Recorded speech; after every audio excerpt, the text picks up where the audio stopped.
Hi, I'm Jacob Adams. I'm a fitness and leadership coach. I help people just like you get to the next level, whether that's getting that new PR in the gym, building muscle, burning body fat, or dialing in on your nutrition and supplementation here on YouTube, helping you get a perspective to get that next strategy for the breakthrough. Have you been noticing that free speech is under attack? I know that the thought of free speech being debatable after a very strong 30, 40, 50, 60 years with the boom of the internet and YouTube and videos like this, the thought that free speech can be under attack, like some sort of dictatorship or something like that, is a far-fetched idea. But recently in the news, you may have noticed that certain people were banned from social media platforms. Now, if you're watching this video, you likely know exactly what I'm talking about. As a matter of fact, I just joined a social media platform called Mind, and you may want to download it. I've only been on it a few days, and I think that we're at the cusp of a new platform needing to compete with other platforms, the more standard, known, famous platforms. Those platforms don't need to be named because we understand who the top platforms in the world are. You wouldn't be watching this on your cell phone, on your iPhone, across the world, in a different state or country, if you didn't know the power of social media. So, a quick joke. I know that my viewers tend to watch a little longer than average, and I sometimes wonder what keeps retention up in viewing. And the quick joke is this, is that I've noticed that a lot of people edit their videos so that there's a quick frame shift every 7 seconds. For example, something like this. I'll be talking, saying something about, let's say, a movie and my thoughts on it, and once I get to the complete sentence, then there's like an edit where there really didn't need to be a shift, it seems. That person's sentence continued. Maybe they just cut the clip, cut out half a second, but it seems like the shift or the quickness of it, I guess, is helping their retention. I don't know. I just wonder why everything needs to be so formulated like that. Something to think about. Going back into free speech and this new social media platform and the banning of certain figures. Let's take, for instance, my overall, where it didn't sit right with me is, let's just say some of these people had controversial views. Maybe they were conspiracy theorists, for example. And to be frank, some of those conspiracy theories were outlandish, crazy. And if you were to say them out loud to anyone, you would sound crazy. For example, let's just talk about aliens. Anytime we talk about aliens, you're probably going to sound crazy. It's kind of comes with the territory. So some things cannot be talked about without seeming crazy, because the word crazy was designed to define people that talked about things that could not be seen, almost. Like, if you really think about people that are labeled crazy, typically speak about things that are hard to believe, right? If it was easy to believe, you really couldn't call a person crazy. For example, the lights are in this room. Can't call me crazy. I believe that now, as I pick up the intensity in my dialogue, you're going to start seeing a little bit of things that are harder to prove are going to make me seem crazy. And that's where my freedom of speech is going to, the First Amendment is going to be necessary to protect what I say. Again, the light is on in this room. You can't disagree with that. Light is good for us. The sun sustains life on Earth. The sun shines, it it's food for plants. Plants thrive on water, sun, and nutrients from the earth, etc., etc. Photosynthesis occurs. An animal eats the plants. We sometimes eat the animals. We eat the plants. So without the sun, we would not be able to sustain life. Again, that's science. That's biology 101. It's going to be very difficult for someone to call me crazy. I'll show you what comes next. Let's just say I've made videos about how I've switched my perspective on abortion. How I used to think that abortion was a good decision, a great way to prevent unwanted pregnancies from entering the earth or the world, a great way for kids not to suffer, right? That used to be my perspective. Now with current changes in the law and current debates as to third trimester abortion and people saying, hey, now some people are even looking to profit off fetuses or child organs and stuff like that, that becomes more controversial and harder to prove. And so now my speech and my ideas and my thoughts become controversial. See? And so now the freedom of speech becomes important because let's just say that while that is hard to prove, I don't have the receipts. It's not being publicized with complete facts like the sun shines. That's a fact. It's studied. We study in our textbooks. We study photosynthesis across the world. We understand what sun does to plants. We can observe that. Where if we now move into, let's just say, the topic of abortion, someone could immediately say, well, Jacob is moderately looking to be conservative, right? And yeah, okay, fair enough. But the why may not be examined. Like, people might just say, well, he's crazy. You know, abortions can happen whenever a woman wants, etc., etc.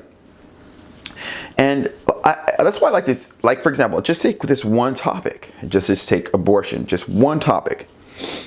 I think that people may be quick to jump the gun, not knowing or realizing that I was very much a proponent, and I've had a girlfriend look me right in the eye and tell me, Jacob, I hope a woman never kills one of your babies. At the time, when she said that, it angered me. It honestly angered me for a woman to tell me that. But if I don't want to have a baby, I do not want a woman to just not care what I think. So that's how much a proponent of abortion I was.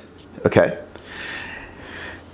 And fast forward to now, my new perspective is that abortion and birth control has become so one-sided and so scientific and so profitable for certain agencies that we are overlooking the human decency aspect, the dignity of life, the rights of an unborn child, the thoughts of when exactly does a life take place. And we are sort of throwing that out the water, throwing the baby out with the bathwater, quite literally.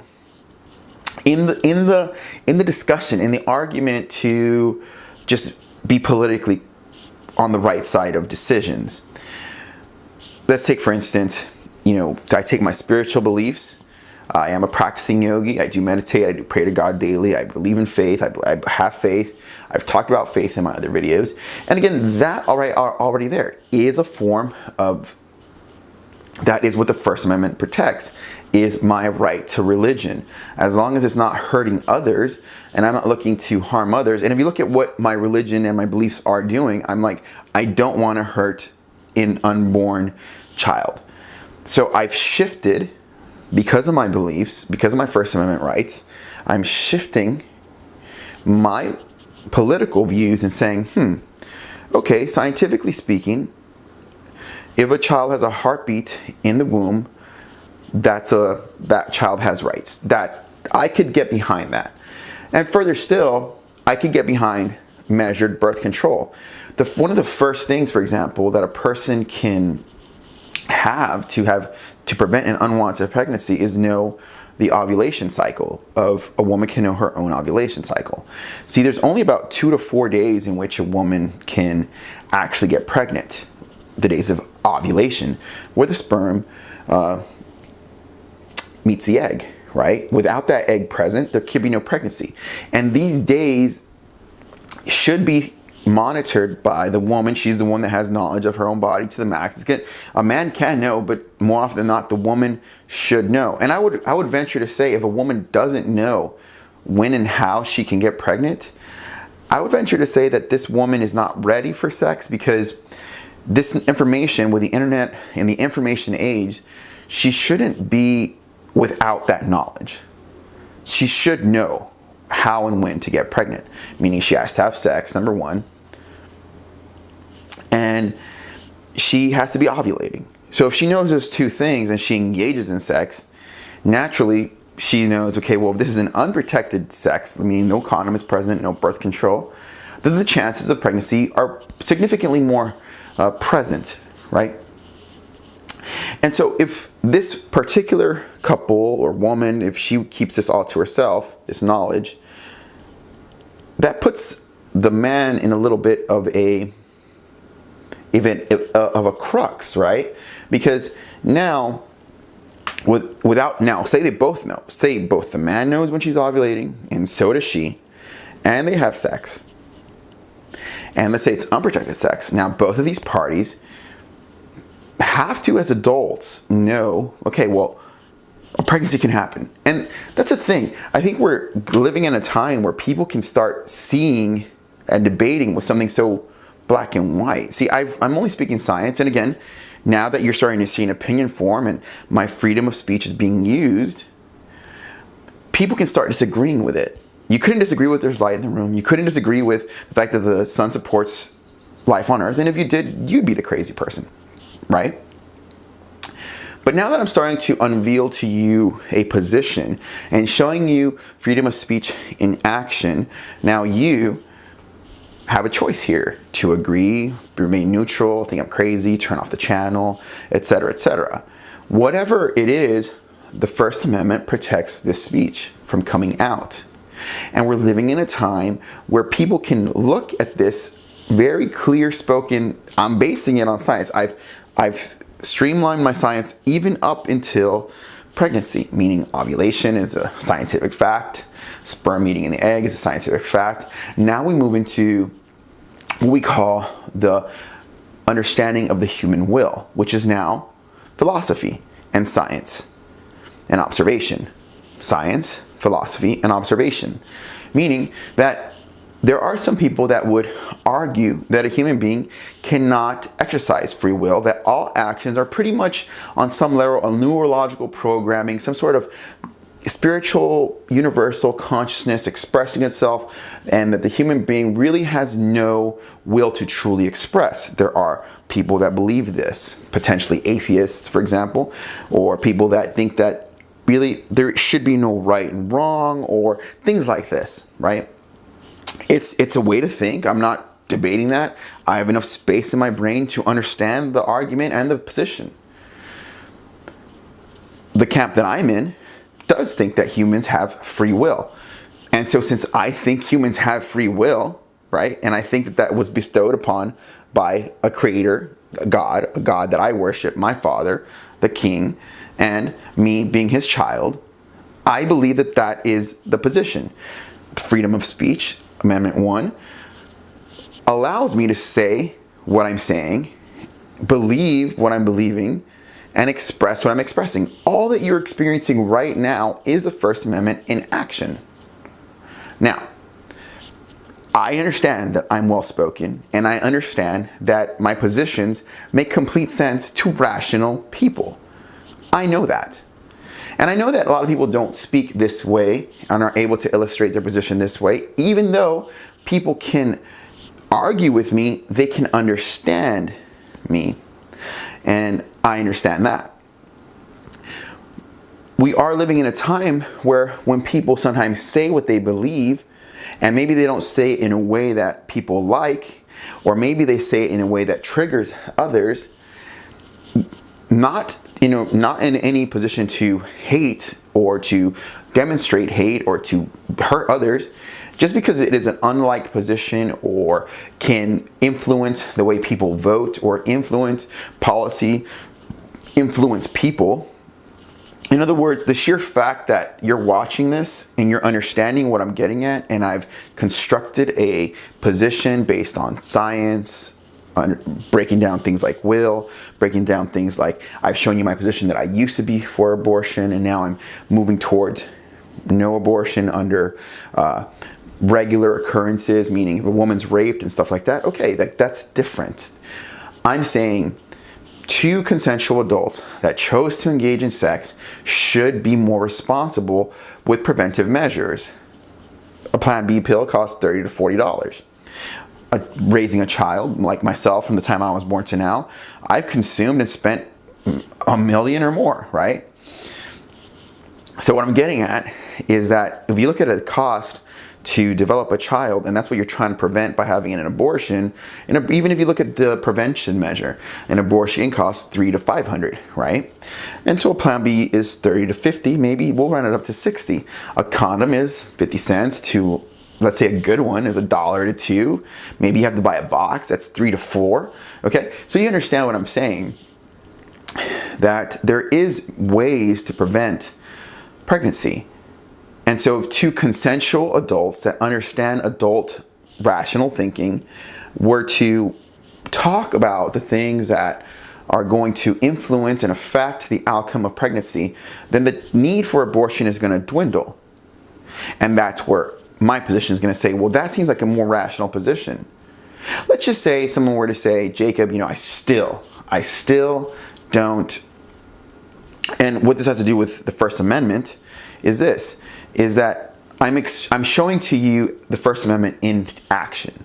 And I'm showing to you the logical argument that I'm making that is controversial, that I know is controversial, but I'm showing you the First Amendment in action, and I'm going to show you that, therefore, banning people that have the positions that are against yours or mine isn't a sophisticated way to act. There's many people that I disagree with, and I know they exist, and I avoid that or ignore it, or I carry on my day, as long as they're not going to harm others because of their position. As you can see, I'm not looking to harm others by my position. I was a proponent of abortion, and now I'm not. And it's more to prevent the harming of an unborn child, and I'm establishing metrics as to which to prevent that. And if somebody were to say, Jacob, who cares? I still want an abortion. Well, I'm going to disagree. It doesn't mean that I'm not going to understand them, because I was them. Make sense? It doesn't mean that if someone says, no, pro-choice, pro-choice, pro-choice, it doesn't mean that I'm going to get mad and wish they were banned. It just means that I understand that in our country, I'm an American first, and the amendment will protect their right to say what they want and vote how they want, and that's the truth of it. And I can't go around. So I'm illustrating to you, in many ways, a traditional American position. This is a traditional American position. The fact that the freedom of speech and religion does support us all, and therefore we need to support it beyond our own beliefs. And because we can change. I've changed my perspective from pro-choice to pro-life. I've changed, and I want free speech to protect that change and that shift, because it's a sincere one. Now, going into the bans that have occurred in the last 2 weeks or so, in the last week. Today is May 11th, 2019.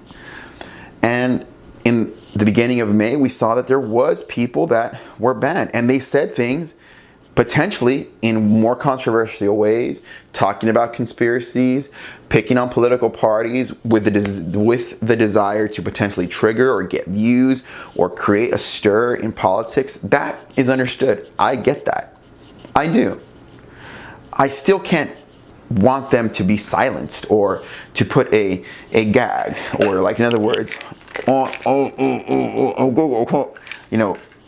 just because I disagree with somebody, let's say pro-life, let's say you're pro-life and you're watching this. If I disagree with you, I could easily have lunch with you or dinner with you and talk about something else, because I know that you likely have a position similar to the one I had just a year ago or 2 years ago, right? But upon acquiring new information, I've shifted. It doesn't mean that I have to want you silenced. Even if you're the biggest proponent of pro-life, I could hate your position, I could hate that you're saying that, I could feel all kinds of things about it, but the First Amendment protects your right to speak it if you're not out to hurt others and are going to exercise the desire to hurt others. And that's really what this video is about. I'm running out of time. I know it was a lengthy discussion, but this is the importance of exercising free speech and the importance of protecting free speech and exercising and protecting the First Amendment. My name is Jacob Adams. Some people may wonder what this has to do with getting to the next level. I talk about I'm a fitness and leadership going to the next level. In my research of becoming a yogi, which is a religious practice that is sometimes disagreed with, meditation is disagreed with, studying the Bhagavad Gita might be disagreed with by the Catholic Church. I've pushed the boundaries of my understanding in body. I've done all kinds of things and researched all kinds of things to get the most out of my body. I've researched all kinds of things to get the most out of my spiritual practice. I've researched and studied all kinds of things to get the most out of my relationship life. And I've studied all kinds of things to get the most out of my business. So freedom of speech protects that. And I hope that you understand that and value the First Amendment as well. We'll see you next time. Subscribe, comment. Love to hear it.